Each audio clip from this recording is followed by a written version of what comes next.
സ്വതന്ത്ര ഇന്ത്യയുടെ ജനാധിപത്യ ചരിത്രത്തിൽ തന്നെ അത്യപൂർവമായ കേട്ടുകേൾവിയില്ലാത്ത ഒരു രാഷ്ട്രീയ വഞ്ചനയുടെയും കെടുകാര്യസ്ഥതയുടെയും ഞെട്ടിക്കുന്ന റിപ്പോർട്ടാണ് ഇന്ന് ഞാൻ നിങ്ങളുടെ മുന്നിലേക്ക് കൊണ്ടുവരുന്നത്. വോട്ടർമാരെ എങ്ങനെ ഇത്രത്തോളം നിസ്സാരമാക്കി കബളിപ്പിക്കാം എന്നതിന്റെ ഒരു ജീവിക്കുന്ന ഉദാഹരണമാണ് നമ്മൾ ഇന്ന് ചർച്ച ചെയ്യുന്നത്. ഇന്ത്യൻ ജനാധിപത്യം ലോകത്തിന് തന്നെ മാതൃകയാണ്. കശ്മീർ മുതൽ കന്യാകുമാരി വരെ നീണ്ടു കിടക്കുന്ന ഈ മഹാരാജ്യത്ത് ഓരോ പൗരനും തങ്ങളുടെ സമ്മതിദാന അവകാശം വിനിയോഗിക്കുന്നത് വലിയ പ്രതീക്ഷകളോടെയാണ്. ഈ വിശാലമായ ഇന്ത്യൻ ജനാധിപത്യത്തിൽ കേരള രാഷ്ട്രീയത്തിന്റെ എക്കാലത്തെയും വലിയ ശ്രദ്ധാകേന്ദ്രമായ ഒരു മണ്ഡലമുണ്ട്, നമ്മുടെ സ്വന്തം പാല. KM മാണി എന്ന അതികായൻ കെട്ടിപ്പടുത്ത പാലായുടെ മണ്ണിൽ 2021 ഒരു വലിയ അട്ടിമറിയിലൂടെ കടന്നു വന്ന ഒരു വ്യക്തിയുണ്ട്, മാണി സി കാപ്പൻ. അദ്ദേഹം പാലായിൽ വെന്നിക്കൊടി പാറിച്ചപ്പോ പാലാക്കാർ വിചാരിച്ചു ഇനിയുള്ള 5 വർഷം പാലായിൽ വികസനത്തിന്റെ പെരുമഴയായിരിക്കുമെന്ന്. എന്നാൽ 5 വർഷങ്ങൾക്ക് ഇപ്പുറം തങ്ങളുടെ അന്വേഷണ സംഘം പാലായുടെ മുക്കിലും മൂലയിലും സഞ്ചരിച്ചപ്പോൾ ലഭിച്ച വിവരങ്ങൾ ആരെയും ഞെട്ടിക്കുന്നതാണ്. പാലാക്കാർ ഇത്രത്തോളം മണ്ടന്മാരാക്കപ്പെട്ട ഒരു 5 വർഷം ഇതിനു മുമ്പ് ഉണ്ടായിട്ടുണ്ടോ? 2021 ജോസ് കെ മാണിക്കെതിരെ വൻതോതിൽ അപവാദ പ്രചാരണങ്ങൾ അഴിച്ചുവിട്ടുകൊണ്ടാണ് മാണി സി കാപ്പൻ തിരഞ്ഞെടുപ്പിന് നേരിട്ടത്. എന്നാൽ വിജയിച്ചതിന് ശേഷം എന്ത് സംഭവിച്ചു? പാലാ മണ്ഡലത്തിൽ എടുത്തു പറയാൻ തക്കതായ യാതൊരു വികസന പദ്ധതികളും കൊണ്ടുവരാൻ അദ്ദേഹത്തിന് കഴിഞ്ഞിട്ടില്ല എന്നതാണ് നഗ്നമായ സത്യം. ഇന്ത്യൻ ഭരണഘടന ഒരു ജനപ്രതിനിധിക്ക് നൽകുന്ന ചില വ്യക്തമായ അധികാരങ്ങളും കടമകളുമുണ്ട്. നിയമസഭയിൽ ചോദ്യങ്ങൾ ഉന്നയിക്കാനും മണ്ഡലത്തിലെ ജനങ്ങളുടെ പ്രശ്നങ്ങൾ സർക്കാരിന്റെ ശ്രദ്ധയിൽ കൊണ്ടുവരാനും വികസന ഫണ്ടുകൾ കൃത്യമായി വിനിയോഗിക്കാനും ഒരു MLA ബാധ്യസ്ഥനാണ്. എന്നാൽ ജനങ്ങൾ വികസനത്തെക്കുറിച്ച് ചോദ്യശരങ്ങളുമായി രംഗത്തെത്തിയപ്പോൾ അദ്ദേഹം നൽകിയ മറുപടിയാണ് ഏറ്റവും വിചിത്രം. ജോസ് കെ മാണി എന്നെ കൊണ്ടൊന്നും ചെയ്യിപ്പിച്ചില്ല എന്നായിരുന്നു അദ്ദേഹത്തിന്റെ ന്യായം. ഒന്ന് ആലോചിച്ച് നോക്കൂ, തിരഞ്ഞെടുപ്പിൽ പരാജയപ്പെട്ട ഒരു നേതാവ് വിജയിച്ച MLA വികസനം നടത്തുന്നതിൽ നിന്നും തടഞ്ഞു എന്ന് പറയുന്നതിൽ എത്ര വലിയ വിരോധാഭാസമുണ്ട്.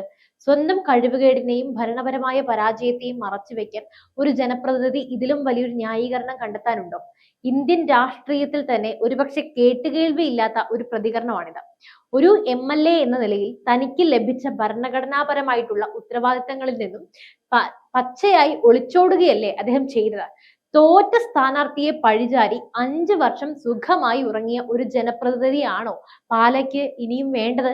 ഈ റിപ്പോർട്ടിലെ ഏറ്റവും നിർണായകമായ രണ്ടാമത്തെ കണ്ടെത്തൽ കാപ്പന്റെ രാഷ്ട്രീയ നിലപാടുകളിലെ ഇരട്ടത്താപ്പാണ്. UDF മുന്നണിയുടെയും കോൺഗ്രസിന്റെയും പൂർണ്ണ പിന്തുണയോടെ മത്സരിക്കുന്ന സ്ഥാനാർത്ഥി ആണെങ്കിലും മാണി സി കാപ്പൻ ഔദ്യോഗികമായി മത്സരിക്കുന്നത് ഒരു പൂർണ്ണ സ്വതന്ത്രൻ എന്ന ലേബലിലാണ്. എന്തിനാണ് ഈ നാടകം? ഇന്ത്യയിലെ തിരഞ്ഞെടുപ്പ് നിയമങ്ങളും ഭരണഘടനയുടെ 10ാം ഷെഡ്യൂളും പരിശോധിച്ചാൽ ഇതിന് പിന്നിലെ ഗൂഢലക്ഷ്യം വളരെ വ്യക്തമാണ്. ഇന്ത്യൻ ഭരണഘടനയിലെ കൂറുമാറ്റ നിരോധന നിയമം അനുസരിച്ച്, അഥവാ ആന്റി ഡിഫെക്ഷൻ ലോ അനുസരിച്ച്, ഒരു രാഷ്ട്രീയ പാർട്ടിയുടെ ചിഹ്നത്തിൽ മത്സരിച്ച് ജയിക്കുന്ന ഒരാൾ പാർട്ടി മാറിയാൽ അയാളുടെ MLA സ്ഥാനം നഷ്ടപ്പെടും. എന്നാൽ ഒരു സ്വതന്ത്ര സ്ഥാനാർത്ഥിക്ക് തിരഞ്ഞെടുക്കപ്പെട്ട 6 മാസത്തിനുള്ളിൽ ഏത് പാർട്ടിയിലേക്കും നിയമത്തിന്റെ പരിധിയിൽ പെടാതെ തന്റെ MLA സ്ഥാനം നിലനിർത്തിക്കൊണ്ട് തന്നെ കൂറുമാറാൻ സാധിക്കും. കാപ്പൻ എന്തിനാണ് ഈ സ്വതന്ത്ര ലേബൽ ഇത്ര നിർബന്ധമായി നിലനിർത്തുന്നത്? തിരഞ്ഞെടുപ്പിന് ശേഷം ഏത് നിമിഷവും മറുകണ്ഠം ചാടാനുള്ള ഒരു പഴുത് അദ്ദേഹം ബോധപൂർവം നിലനിർത്തുകയാണ്. ഇന്ത്യയെ പോലെ ഒരു രാജ്യത്ത് ഒരു ജനപ്രതിനിധിക്ക് ഏറ്റവും അത്യന്താപേക്ഷിതമായി വേണ്ടത് ശാസ്ത്രബോധവും നാടിന്റെ ഭൂമിശാസ്ത്രത്തെയും സംസ്കാരത്തെയും കുറിച്ചുള്ള അടിസ്ഥാന അറിവുമാണ്. എന്നാൽ മാണി സി കാപ്പന്റെ കാര്യത്തിൽ കഴിഞ്ഞ കാലങ്ങളിലെ പ്രസ്താവനകൾ പരിശോധിച്ചാൽ ഏതൊരു പാലാക്കാരനും ലജ്ജിച്ച് തലകുനിച്ചു പോകും. അത്രത്തോളം പരിഹാസ്യമായിരുന്നു അദ്ദേഹത്തിന്റെ വാക്കുകൾ. ഏറ്റവും ഗുരുതരമായ മണ്ടത്തരം സംഭവിച്ചത് ആരോഗ്യ മേഖലയുമായി ബന്ധപ്പെട്ടാണ്. പാലാ ജനറൽ ആശുപത്രിയിൽ ഒരു ഓങ്കോളജി ഡിപ്പാർട്ട്മെന്റ്, അതായത് ക്യാൻസർ ചികിത്സാ വിഭാഗം വന്നാൽ പാലായിൽ മുഴുവൻ ക്യാൻസർ പടർന്നു പിടിക്കുമെന്ന് പരസ്യമായി പറഞ്ഞ ഒരു ജനപ്രതിനിധിയാണ് മാണി സി കാപ്പൻ. ക്യാൻസർ എന്നത് വായുവിലൂടെയോ സ്പർശനത്തിലൂടെയോ പകരുന്ന ഒരു പകർച്ചവ്യാധിയല്ല എന്ന് സ്കൂൾ കുട്ടികൾക്ക് പോലും അറിയാവുന്ന കാര്യമാണ്. ശാസ്ത്രബോധം തൊട്ടു നീണ്ടിയിട്ടില്ലാത്ത, ഒരു ബോധവും ഇല്ലാത്ത ഇങ്ങനെ ഒരു പ്രസ്താവന കേരളം പോലെ സാക്ഷരതയിൽ ഇന്ത്യയിൽ തന്നെ മുൻപന്തിയിലുള്ള ഒരു സംസ്ഥാനത്ത് എങ്ങനെ അംഗീകരിക്കാൻ സാധിക്കും? നാടിന്റെ ആരോഗ്യ വികസനത്തെ പിന്നോട്ടടിക്കുന്ന ഇത്തരം അന്ധവിശ്വാസങ്ങൾ ഒരു MLA തന്നെ പ്രചരിപ്പിക്കുന്നത് എത്ര വലിയ ദുരന്തമാണ്. മറ്റൊന്ന് അടിസ്ഥാന ഭൂമിശാസ്ത്രത്തെക്കുറിച്ചുള്ള അറിവില്ലായ്മയാണ്. മീനച്ചിലാറ്റിലൂടെ പാലം മുതൽ പനക്കപ്പാലം വരെ ബോട്ട് സർവീസ് നടത്തുമെന്ന് അദ്ദേഹം വലിയ വായിൽ പ്രഖ്യാപിച്ചു. എന്നാൽ മീനച്ചിലാർ എങ്ങോട്ടാണ് ഒഴുകുന്നതെന്ന് പോലുമുള്ള അടിസ്ഥാന ബോധം അദ്ദേഹത്തിന് ഇല്ല എന്ന് ഈ പ്രസ്താവനയിലൂടെ തെളിഞ്ഞു. ജലഗതാഗതത്തെ കുറിച്ച് സംസാരിക്കുന്ന ആൾക്ക് പുഴയുടെ ഒഴുക്കിന്റെ ദിശ പോലും അറിയില്ല എന്നത് പാലാക്കാരെ അക്ഷരാർത്ഥത്തിൽ ഞെട്ടിച്ചു. ഇനി സാംസ്കാരിക അറിവില്ലായ്മയോ? പാല പോലൊരു മണ്ഡലത്തിൽ ക്രൈസ്തവ വിശ്വാസങ്ങൾക്ക് വലിയ പ്രാധാന്യമുണ്ട്. അവിടെ നിന്നുകൊണ്ട് ഈസ്റ്റർ എന്നത് ഈശോയുടെ ജനന തിരുനാളാണെന്ന് അദ്ദേഹം പറഞ്ഞു. നോമ്പ് വീടലിന്റെ കെട്ടിറങ്ങാത്തത് കൊണ്ടാകും അദ്ദേഹം അങ്ങനെ പറഞ്ഞത് എന്ന് കരുതി പാലാക്കാർ ശ്രമിച്ചു. എന്നാൽ അത് അവിടെയും നിന്നില്ല. പാലായെ ദേശീയ വിദ്യാഭ്യാസ ഭൂപടത്തിൽ അടയാളപ്പെടുത്തിയ IIIT എന്ന മഹത്തായ ദേശീയ സ്ഥാപനത്തെക്കുറിച്ച് അദ്ദേഹം പറഞ്ഞത് പട്ടിക്ക് മുഴുവൻ തേങ്ങ കിട്ടിയതുപോലെ എന്നാണ്. ഇന്ത്യയിലെ ഏറ്റവും മികച്ച വിദ്യാഭ്യാസ സ്ഥാപനങ്ങളിൽ ഒന്നിനെയാണ് അദ്ദേഹം ഇത്തരത്തിൽ വില കുറഞ്ഞ ഭാഷയിൽ അപമാനിച്ചത്. IITയെ കുറിച്ചാണ്. ഓർക്കണം, ഒരു പണിയും ചെയ്യാത്ത അലസനായ ഒരു പ്രതിനിധിയായി അദ്ദേഹം മാറി എന്നത് പാലായിലെ ചായക്കടയിൽ പോലുമുള്ള സ്ഥിരം ചർച്ചയാണ്. ഉച്ചയാകുമ്പോഴേക്കും 4 എണ്ണം അടിച്ച് മയക്കത്തിലേക്ക് വീഴുകയും വൈകുന്നേരം 5 മണി വരെ ഉറങ്ങുകയും ചെയ്യുന്ന ഒരാൾക്ക് എങ്ങനെയാണ് 24 മണിക്കൂറും ജനങ്ങൾക്കിടയിൽ നിൽക്കേണ്ട ഒരു ജനപ്രതിനിധിയാകാൻ സാധിക്കുക? നാടിന്റെ വികസന സ്വപ്നങ്ങളെ മുന്നോട്ട് നയിക്കാൻ ഈ മടിയനായ MLAക്ക് സാധിക്കുമോ? ഒരു ജനപ്രതിനിധിയുടെ വാക്കുകളേക്കാൾ ജനങ്ങൾ വിലമതിക്കുന്നത് അയാളുടെ വ്യക്തി ജീവിതത്തിലെ വിശ്വാസ്യതയാണ്. എന്നാൽ മാണി സി കാപ്പന്റെ ചരിത്രം പരിശോധിച്ചാൽ നിരവധി സിവിൽ, ക്രിമിനൽ കേസുകളിൽ ഞെട്ടിക്കുന്ന പരമ്പരകൾ കാണാൻ സാധിക്കും. സാമ്പത്തിക അച്ചടക്കമില്ലായ്മയുടെ നേർചിത്രങ്ങളാണ് ഈ കേസുകളെല്ലാം. നിരവധി വണ്ടിച്ചെക്ക് കേസുകൾ, കണ്ണൂർ എയർപോർട്ടുമായി ബന്ധപ്പെട്ട ഷെയർ ഇടപാടുകളിലെ കോടികളുടെ തട്ടിപ്പുകൾ തുടങ്ങി ഒട്ടേറെ വിവാദങ്ങളിൽ അദ്ദേഹം പ്രതിസ്ഥാനത്തുണ്ട്.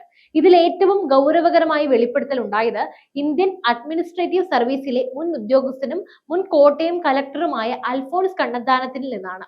തിരഞ്ഞെടുപ്പ് പ്രചാരണത്തിനിടയിൽ കണ്ണന്താനം നടത്തിയ വെളിപ്പെടുത്തൽ പാലാക്കാരെ ശരിക്കും ഞെട്ടിച്ചു. 1980കളുടെ അവസാനത്തിൽ ഒരു എക്സൈസ് ലേലവുമായി ബന്ധപ്പെട്ട് നിയമവിരുദ്ധമായ പ്രവർത്തനങ്ങൾ നടത്തിയതിന് കാപ്പനെ താൻ നേരിട്ട് അറസ്റ്റ് ചെയ്തിരുന്നു എന്ന വിവരം അദ്ദേഹം പരസ്യമാക്കി.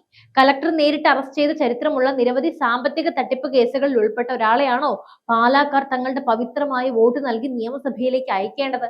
ഇന്ത്യയിലെ സഹകരണ പ്രസ്ഥാനങ്ങൾ സാധാരണക്കാരുടെ, പ്രത്യേകിച്ചും കർഷകരുടെയും പെൻഷൻകാരുടെയും എല്ലാം അത്താണിയാണ്. കേരളത്തിന്റെ ഗ്രാമീണ സമ്പദ്വ്യവസ്ഥയുടെ നട്ടെല്ല് തന്നെ ഇത്തരം സഹകരണ ബാങ്കുകളാണ്. എന്നാൽ പാലായുടെ സ്വന്തം അഭിമാനമായിരുന്ന കിഴത്തടിയൂർ ബാങ്കിന് എന്താണ് സംഭവിച്ചത് എന്നത് പാലാക്കാരുടെ നെഞ്ചിലെ ഒരു തീരാ നൊമ്പരമാണ്. 50 കോടി രൂപയോളം സ്വന്തമായി ആസ്തിയുള്ള കാപ്പൻ കുടുംബം ആ ബാങ്കിൽ അടയ്ക്കാനുള്ളത് വെറും 1.5 കോടി രൂപയായിരുന്നു.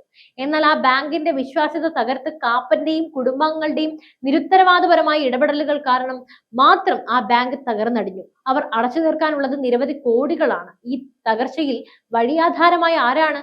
പാലായിലെ നൂറുകണക്കിന് സാധാരണക്കാരായ നിക്ഷേപകർ.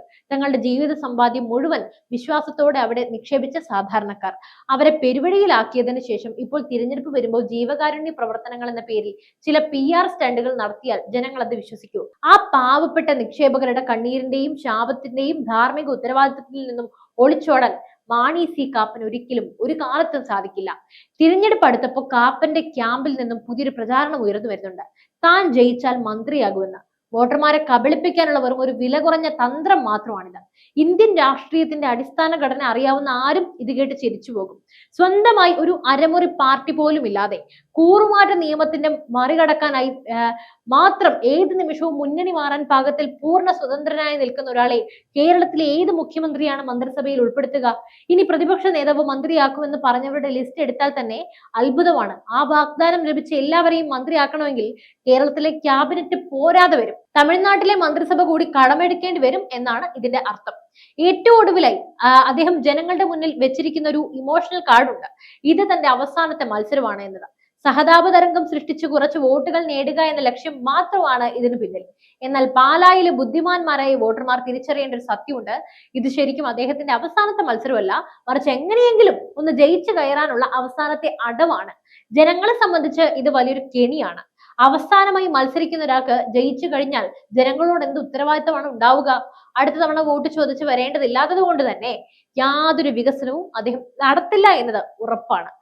അതുകൊണ്ട് തന്നെ അതൊക്കെ ചിന്തിച്ച് പ്രവർത്തിച്ച് നിങ്ങളുടെ വോട്ട് രേഖപ്പെടുത്തുക. നിങ്ങളുടെ വോട്ടിന് അത്രമാത്രമേ വിലയുള്ളൂ എങ്കിൽ പിന്നെ ഒന്നും നമുക്ക് പറയാനില്ലല്ലോ. എന്തായാലും ഈ വിഷയത്തിൽ മാണി സി കാപ്പനെ കുറിച്ച് നിങ്ങൾക്ക് എന്താണ് പറയാനുള്ളത്? തീർച്ചയായും നിങ്ങളുടെ അഭിപ്രായങ്ങൾ താഴെ കമന്റ് ചെയ്യൂ. മറ്റൊരു വാർത്തയും വിഷയവുമായി വീണ്ടും എത്തും വരെ നന്ദി.